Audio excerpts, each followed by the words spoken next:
And with that, welcome to Beer Protocol. Hi, everyone. Hi. Uh, Cheers.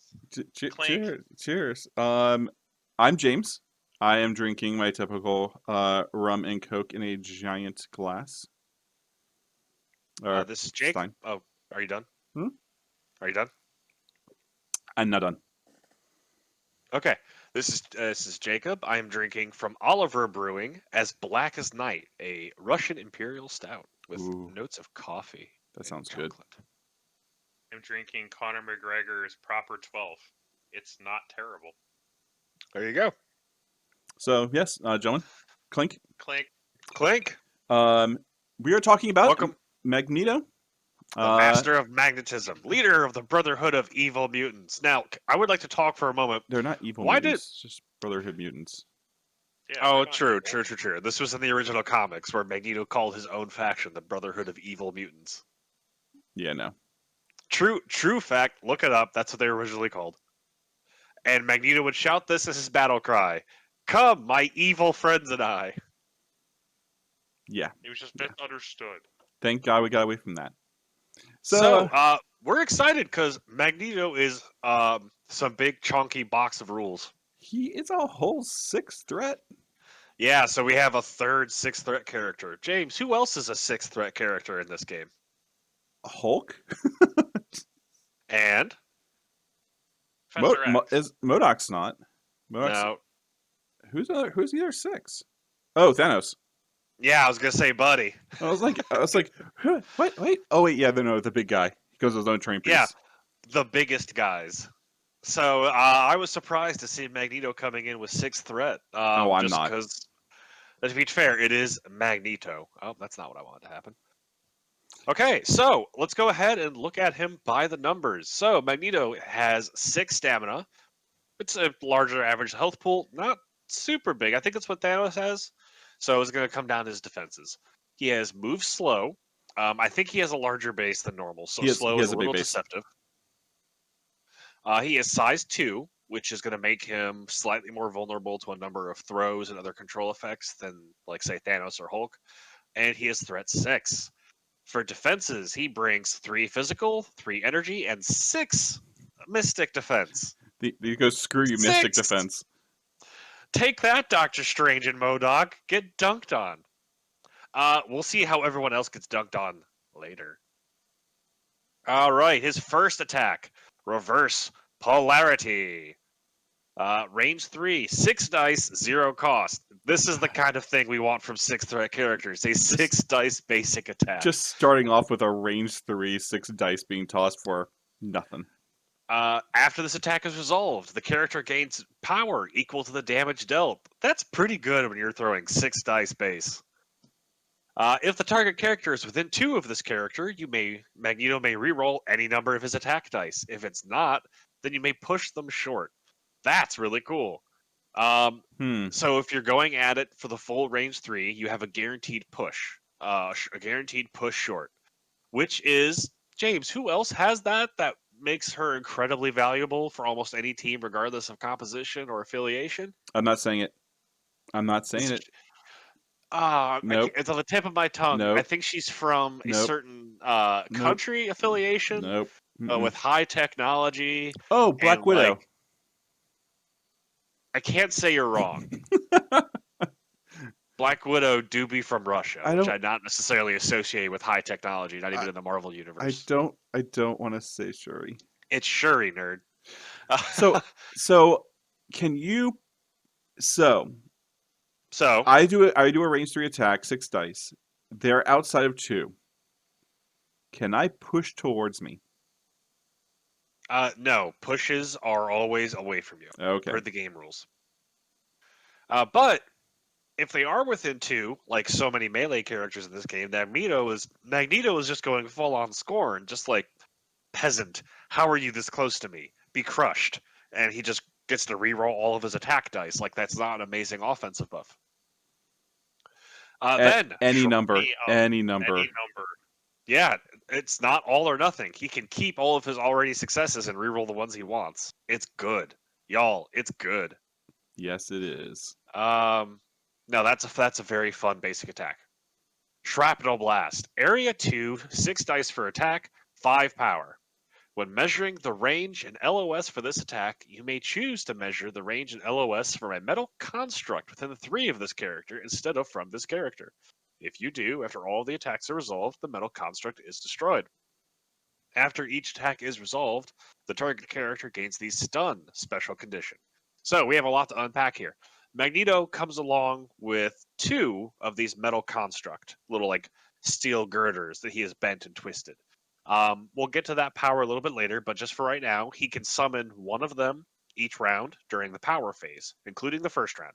So start of round 1, Magneto plops down a metal construct, so he's always going to have some terrain pieces around, which ties into the rest of his abilities really heavily.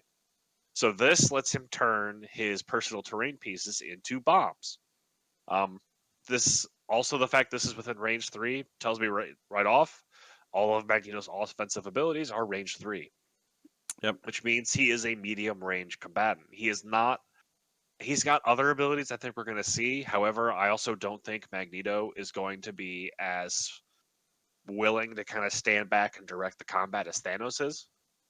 Magneto is going to want to be in the thick of it a bit more. And he's not as frontline punchy punch as Hulk is, because no one is.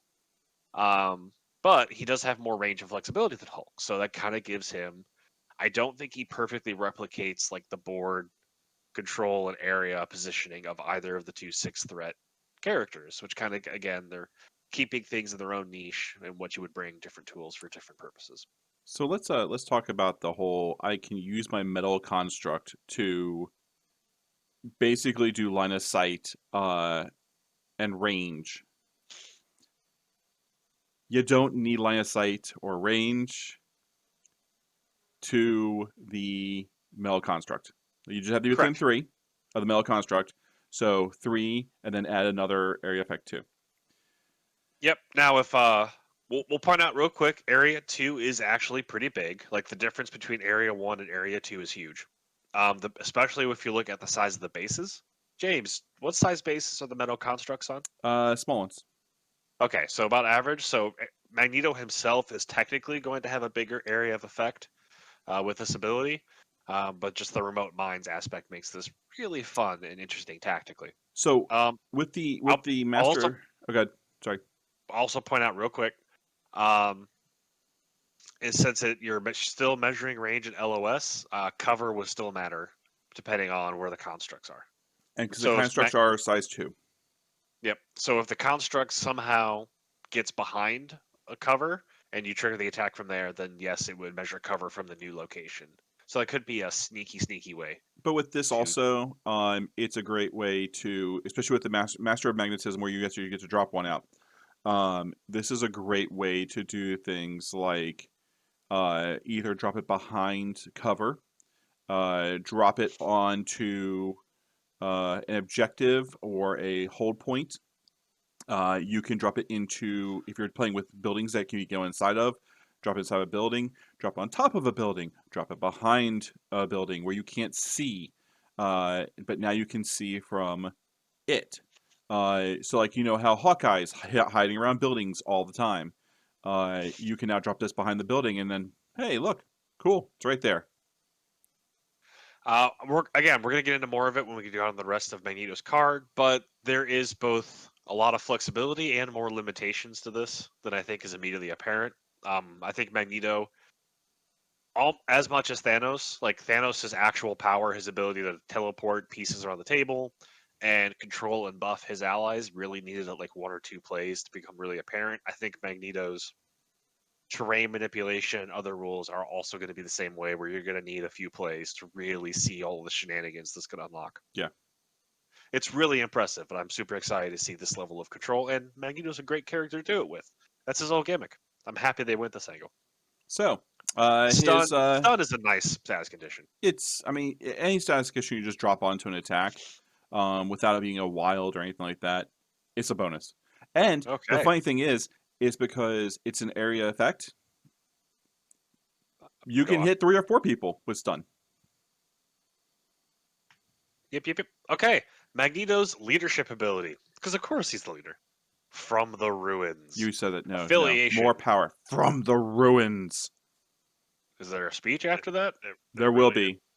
That And wasn't then- any more powerful. And then the Phoenix will show up and, just script the whole show.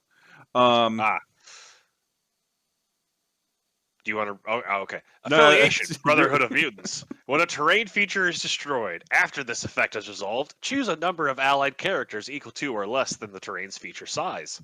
Each chosen character gains 1 power. A character may only gain 1 power as a result of this leadership ability per turn.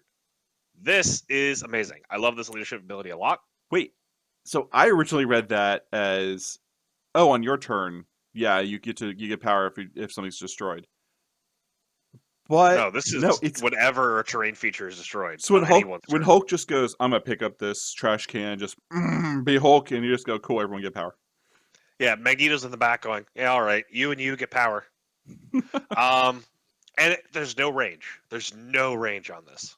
So it's just whenever anything is destroyed anywhere on the table, Magneto is giving out power to his friends from anywhere on the table. Except, so the only problem with this is how many things on the board are size 1, and how many things on the board are size 2, and how many things on Yep. the board are size 3.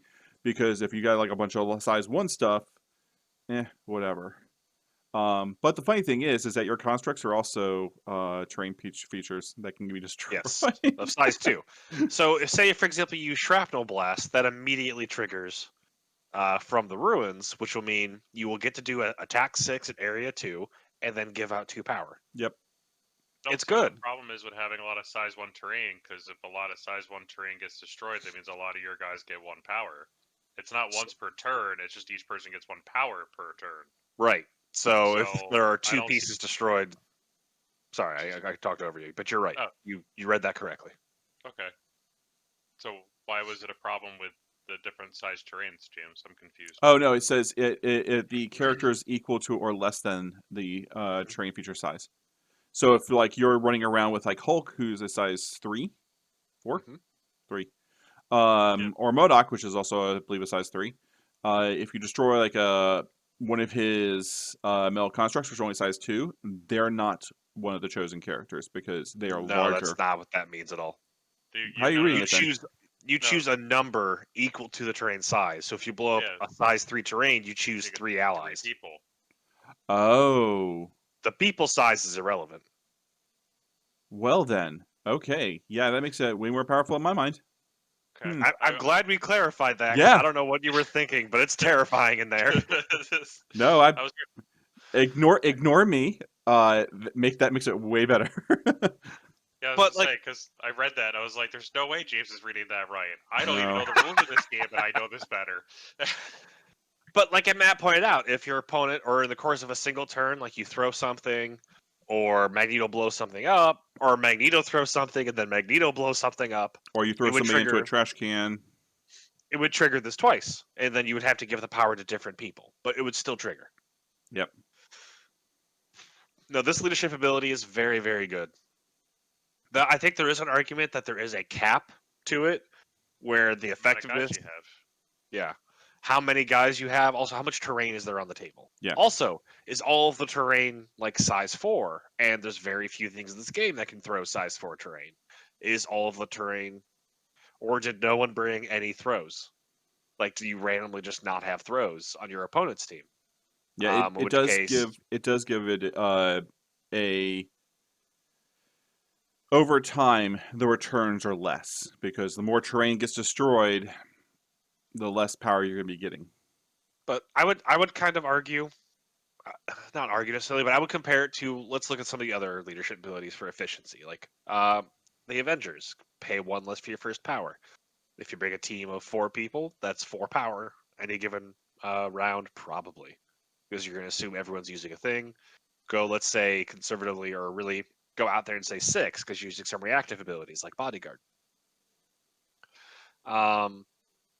Can you make up over the course of like 4 rounds? That's like 20-ish, 24-ish power. Does this ability get close to that in terms of efficiency? Probably not. Is it more energy efficient than like Guardians of the Galaxy with all their free rerolls at the cost of a tactics card? I don't know. Is it more efficient than Cabal's gaining power whenever you hurt someone with an attack? No. So I think it's from like a pure getting power out thing. I don't think it's going to be quite as strong as abilities. But what I really like here is the non-range aspect and the fact that you can power up people outside of their activation. Like Cabal forces the person who's hitting, to be the one who gets the power. Mhm. Which, if it's your second action, cool, you got some extra power, but it's too late for you to do a lot with it unless you waited to throw something. Whereas Magneto can just be like, we actually really need to feed Toad power for whatever reason. I don't know. So I'm just going to keep channeling It's power into Toad. yeah, Or it's also it gives you. So usually you're thinking a turn or two ahead. You're thinking, okay, I'm going to be going to this spot. I'm going to be taking up this objective. I'm going to be doing this. With this, you're going to have to think of literally the next turn. So, like, if you Hulk gets on the field, and you know that Hulk is going to destroy something, throw somebody into something. Um, Terrain gets destroyed, and you're like, cool. I now have 4 power that I get to pass around. Um, you can then look at it and go, well, I don't have to drop. I can drop one of them onto Magneto himself. I can drop yeah, one onto Toad. I could drop one onto Mystique. But I know my next turn is going to be Mystique, and now I have an extra power. There's more I can do. So you're with this power, with this affiliation, you're going to have to kind of scale back your thinking and start adjusting your plans. I think Magneto himself should always, always, always be your priority for funneling power into him. Because as cool as the shrapnel blast is, it costs 5, which is half of what he can hold. Yeah. It's expensive. And he has several excellent superpowers, which are also expensive. So Magneto himself basically needs all the power he can get, and he has a few different ways to gain power outside of his 1 per turn and his reverse polarity basic attack. Which, to be fair, reverse polarity is real good at generating power. Yeah. So let's look at his first superpower, Fatal Attraction. Ooh. This character may spend 1 to 4 power when paying the cost of the superpower. Choose an interactive terrain feature within 3 and with a size equal to or less than the power spent to use this superpower and throw it long. Before using the superpower, this character must pay 1 for each time it has already been used this turn. Okay, this is important. Mm-hmm. That must pay 1 explicitly means you can do this more than once in a turn. I think this is the only throw in the game that can be done more than once per turn. Yep. Which means if he's got a stack of power and there's enough terrain nearby, and since Magneto brings his own terrain, there might It's be, going to have at least one. he can straight up do the Darth Vader saber down, telekinetic force, the entire room of junk at somebody. Oh yeah, and you start at the largest piece of terrain first, and you work your way to smaller. Because say there's a 4 point there's a size 4, you drop 4 energy, pick up that building and throw it into somebody, and then you do a reverse polarity, get like maybe 2 3 more power.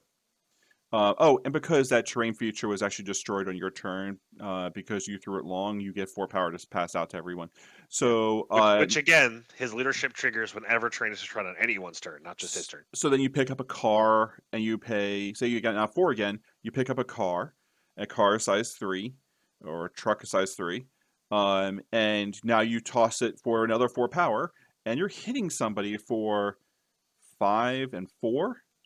That's pretty freaking amazing. Preferably somebody with bad defenses against throwing. Yeah. Some things are not going to care about this. Vision will, in Oh, no Vision doesn't universe, care about this. Yeah. Hulk will probably care. Granted, if you're going to be throwing this much damage at Hulk, you should probably make sure you down him this turn. I mean, but the thing is that it's a throw. It's Yeah. literally going to be like, this is going to be your bread and butter for doing lots of damage on pretty much everyone. It's good. It's cool. This is I do think throwing large objects is going to turn really energy inefficient really quickly. Mm. Like paying 4 to throw a size 4 building doesn't actually sound or feel good to me. No, but doing a size 3 and a bunch of size 2s is very energy efficient.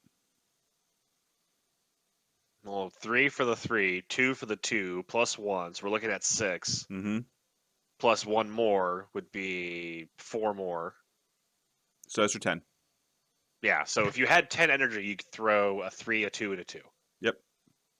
And if you're also including in a reverse polarity, because you're going to get power from that, you're also getting energy back from the ruins. Only once. Only once. Or if you're part of Cabal, you're getting power from just hitting people.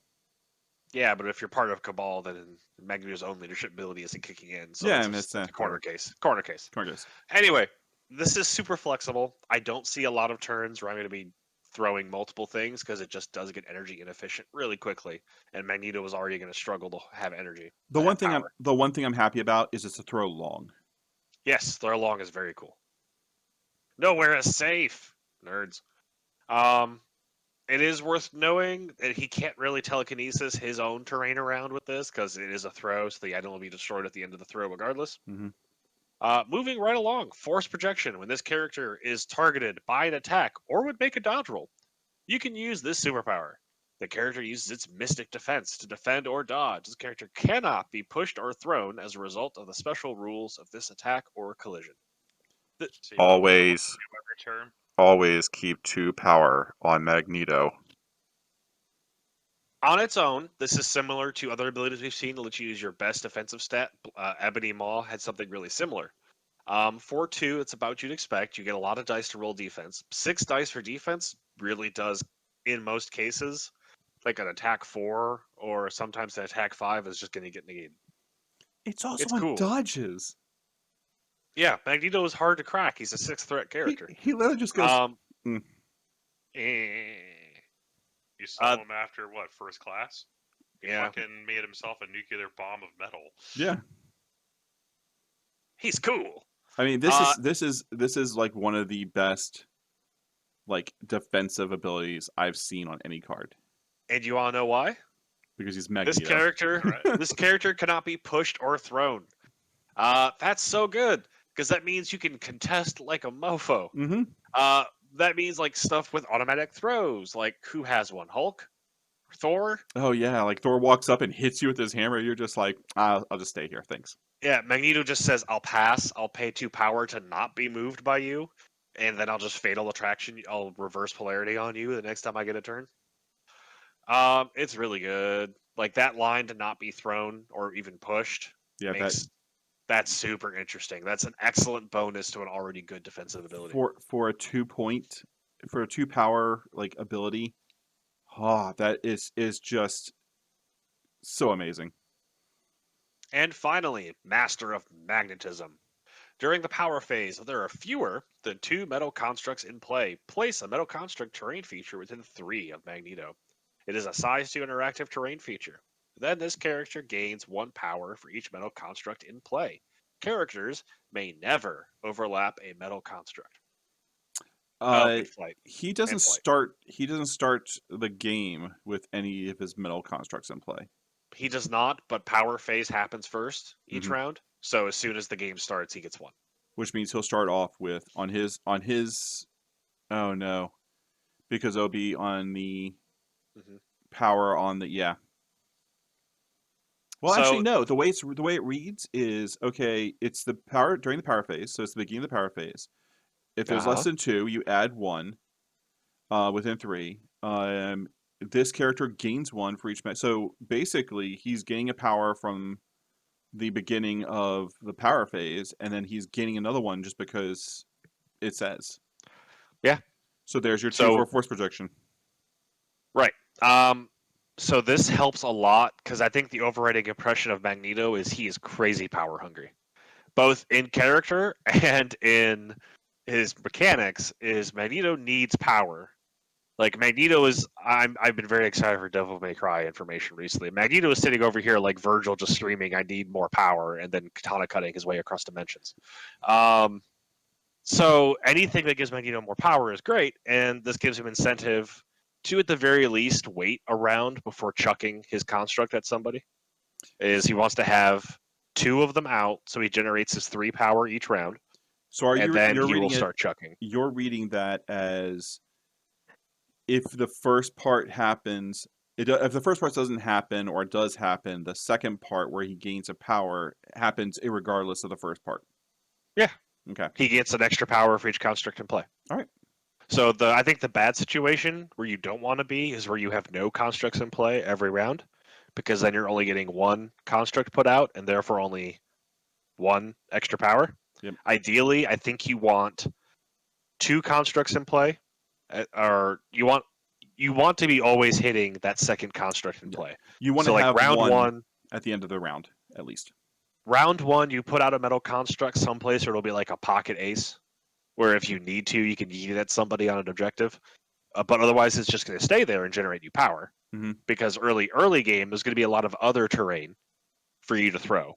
You don't necessarily need to throw your power pylon. And then from that point, you can spawn a new construct near you and then just chuck that thing all you want. You don't care if the second one gets destroyed because you still have 1 back home. Is So the that way best- you're always hitting 2 extra every turn. Is that the? I mean, I guess it is kind of the best use of it, is to keep 1 back field just so you have an extra power every single turn, and then use your other free one because you can't move them at all for You some can't move reason. them. So having the second one out further, like in the actual play area, and having one sitting back on like an objective or just sitting back there doing nothing, yeah, is probably the most optimal way of doing this. Well, I would kind of think having a metal construct on one of your own objectives, like if you're playing a scenario which has each team essentially has 1 hill they can fight on, Mhm. having your own pylon back there chilling is kind of menacing for the other team. Because, like, okay, he's not paying attention. Let's rush their objective. Oh, wait, no, he left a bomb. Yeah. And then Magneto just casually turns and be like, fools! Yeah, he just kind of floats backwards so he's in range 3 and just goes, explode. Yes. So that can, it won't necessarily stop them because there's no throw associated with the shrapnel blast, but that'll definitely make them think twice of sending like a weak objective runner to run over there and try to sneak an objective away from you. If you have the power, snap your fingers and make it explode and probably take out a low health character. Do have to be very aware that this is also a terrain feature. That means if you place it out and one of your opponents is just like, cool, thanks, I toss a size 2 terrain piece at you. Right. So I think that's a lot of the strategy of knowing how to use these in shrapnel blasts is going to take planning and knowing your opponent's team. Yep. Like using these constructs effectively with Magneto's abilities is going to take practice because you need to know who on the opponent team can throw them at me. If I put a construct next to Hawkeye, for example, is he going to move Hawkeye first to get away? Because Hawkeye is mobile. So Hawkeye will probably teleport and then move away if he needs to get outside the area 2 explosion radius and then ignore it. Also, if no one explodes your pylon, now you have one of your 2 constructs just out wherever you left it. Is that going to be viable? Yeah. So Magneto, I could actually really see if Magneto doesn't shrapnel blast in a given round, then he's going to use Fatal Attraction to throw his own constructs over other stuff. Yep. So he gets the benefit of continually replacing it where it's going to be effective. I mean, even if it's a size 2, so you're spending 2 points. If it's way out of position, you can always just go, cool, I spend 2 and I throw it at Wolverine. He's way over there. And it's like, Take that. but yeah, he's outside of long. You're like, I don't care. Oh, I got destroyed. That's terrible. Next power Here, let me phase, there's give- another one. Let me give 2 power to my team. Yeah. So yeah, I think ideally you're going to be wanting to see one of these constructs get destroyed every round, starting from round 2. Yep. Is you want to have one on the table to generate you power, and then the other one gets destroyed somehow to both generate you power and to let you replace it effectively on your next power phase. It's ineffective if you have, at the beginning of your power phase, if you have 2. You want to always have 1 and then creating another one and then using that for either having somebody else in your team throw it, or you're throwing it, or basically you're getting a free throw every single turn. Or a free thing to throw if Free you have thing the to throw. resources. You'll still get the extra power even if you have to at the start of the power phase. You'll still get 2 extra power, so it's still good. You just don't get the benefit of relocating that construct. Also, throws are based off of you, not the thing you picked up. So Correct. it's within 3, and it's a long Uh, off of you. You're pretty much going to hit Wait. something. Not yes. For terrain pieces are thrown from the character throwing. Other characters are thrown from where they're standing. Right. So you're pulling something from 3 behind you and throwing long. You should be able to hit something. Especially since Magneto has a large base. Yeah. So Magneto has flight. also, yeah, flight is just there because why not? So on his wounded side, I did a quick check earlier. He's the exact same. He just has 2 more stamina. Yep. He just gets pissier. He gets angrier and a little more health. 8 health, by the way, is actually really sturdy with his defensive abilities. So, again, 6th threat, he's immediately a target priority for your opponent because he knows that he's doing a lot for you.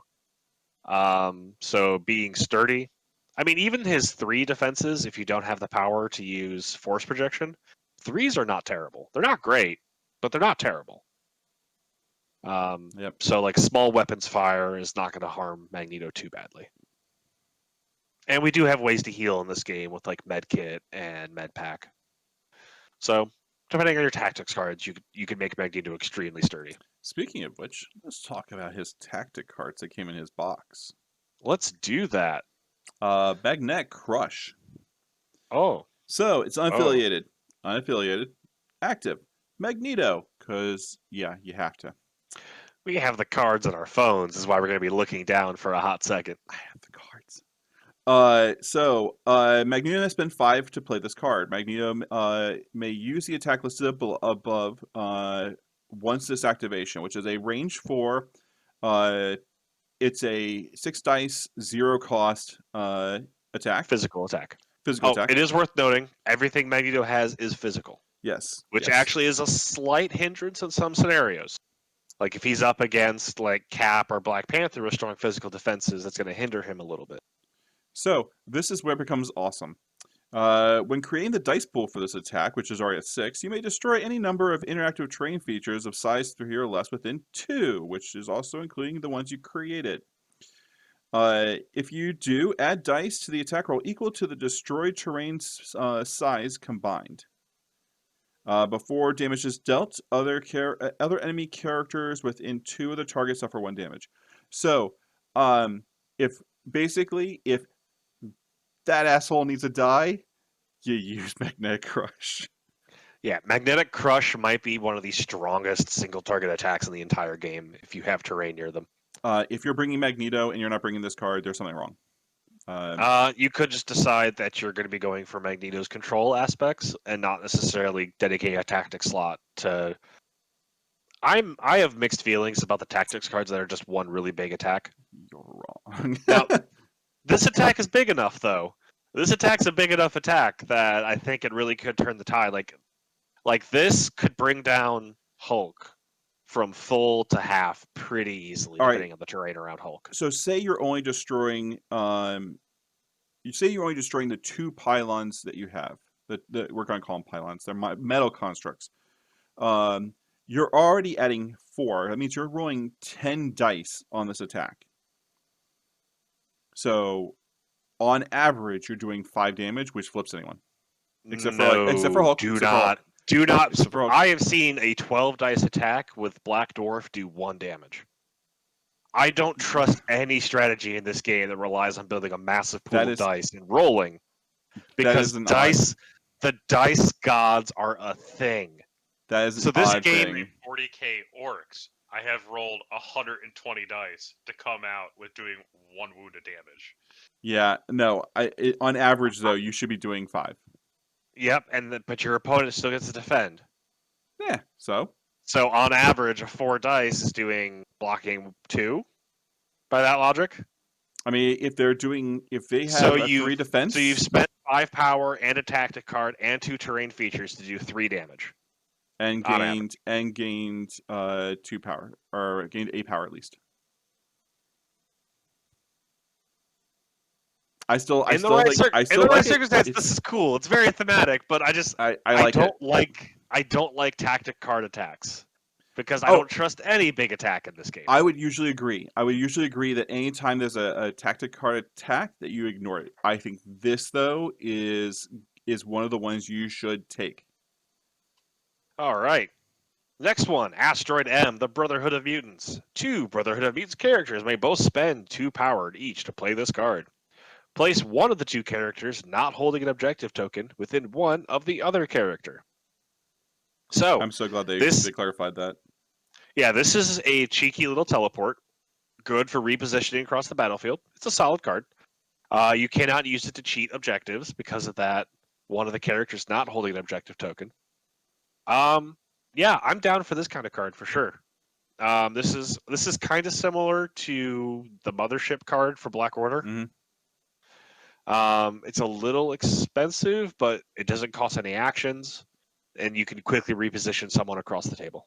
So Not only I think this is reposition, but you're also you can pull somebody out that's in trouble. You can pull somebody else in that is needed there. It's a good card all around. it's definitely worth considering if you're going to play Brotherhood. Next up is Heave Ho, an unaffiliated card. This is not faction affiliate or character affiliated, so this is a genuinely new card for the entire community to use.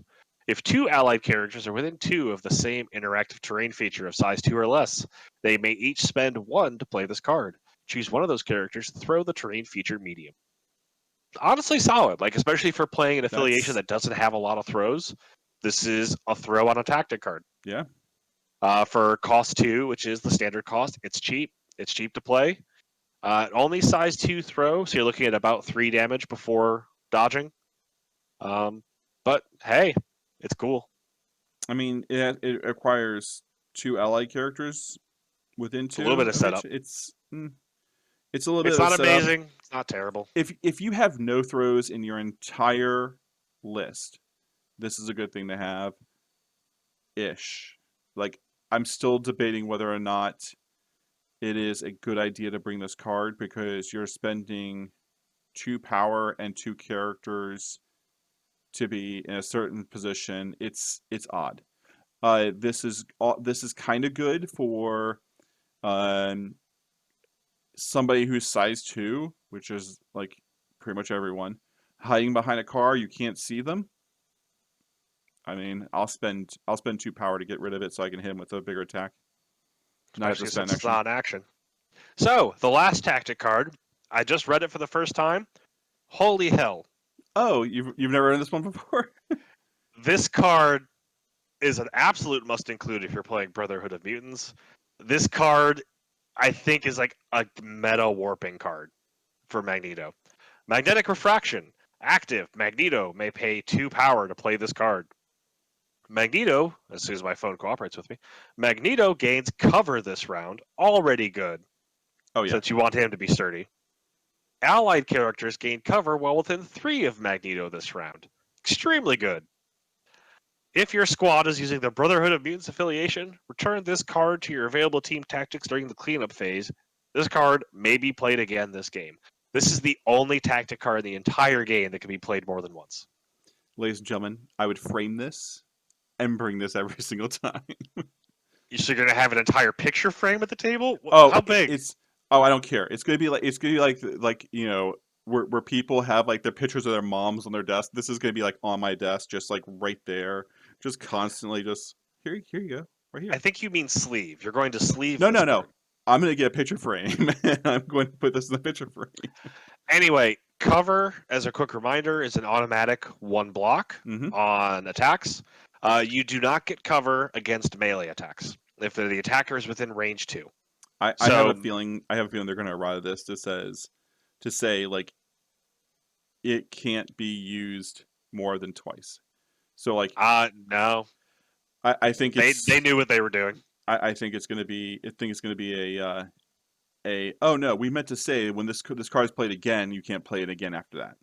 No, they would have had something if they knew it would be read that way. Mm-hmm. This is not we thought you all would understand. No, they knew how this is deceleration. This is the spell Deceleration from War Machine and Horns, where you get extra armor against range attacks. So effectively, that cover just What means a broken card. cover for you and your friends within 3 just essentially means 1 less damage from any attack further than range 2. It's good. Oh, It's yeah. really No, good. this is amazing. Now, you have to have a dice pool already. Essentially, what it means, you can turn, I think cover is specifically, you can turn a blank that you rolled into a success for block rolls. So if you roll all skulls, it still won't help you. Dice math is still going to be sort of a thing that happens here. But it's a good, solid defensibility. And importantly, it's cheap. Yeah. The fact that it only costs 2 means Magneto. Now, it says active. It does not have to be Magneto's turn. Right. Active just means it's your turn. So the very first turn your Brotherhood of Mutants gets, you're going to be playing this card, because the earlier it goes off in the round, the more effective and the more damage it's going to mitigate. And Magneto will have his 2 power to do that, so it'll be fine. Oh, yeah. No, Yeah, so he's the definitely downside of having this up, if you're playing against a very heavily melee team, it's probably not worth playing this. It just depends how many range 2 versus range 3 attacks they have. Like Venom, for example, could potentially still be impacted by this because he's at range 3 for a lot of his attacks. Mm-hmm. And range 2 is the cutoff for cover, if I remember correctly. So Venom could still be impacted, for example. So it's just going to be partially knowing your opponent's ranges, where they effectively want to be for engaging. For example, people like Zemo, off the top of my head, anyone with the martial artist ability that gives them better defenses within 2, they're going to nestle right up next to Magneto and his friends. Yeah. So they will not be impacted by this card. So if that's who you're fighting, don't necessarily spend the energy to play it. Right. Dedicating 2 every round to playing this card is also going to make it that much harder to use Magneto's throws, his defense, and shrapnel blast. No, if you have like Zemo, Black Widow, anyone who wants to be within 2, save that power and just do reverse polarity, and then end up using like force projection or anything else that you can possibly do. Yep. But if you know you have like Rocket, Winter Soldier, Punisher, anyone who wants to be at a good Hawkeye. range, Hawkeye, then this is definitely a go-to. And if you have the 2 power, there's no reason not to do it. I mean, yeah, you're not going to lose it if you're playing Brotherhood of Mutants. Right. Okay, so let's wrap it up. Final thoughts on Magneto. He's freaking amazing. Even if he's not in, so like we know from the Twitch stream is that Magneto can also go in Cabal. Even if he's not part of the Brotherhood of Mutants, he's still just an ungodly hitter. He can do crowd control, he can do terrain clearing, he can do pretty much everything. It's just the cost you have to worry about. Yeah. Magneto was almost a great candidate for having an Infinity Gem, I would say, if he had the bearer ability, because it gives him the extra power to use so many of his other abilities. But he doesn't, so he won't. No, I think Magneto looks like a ton of fun to play. He brings battlefield control in a way.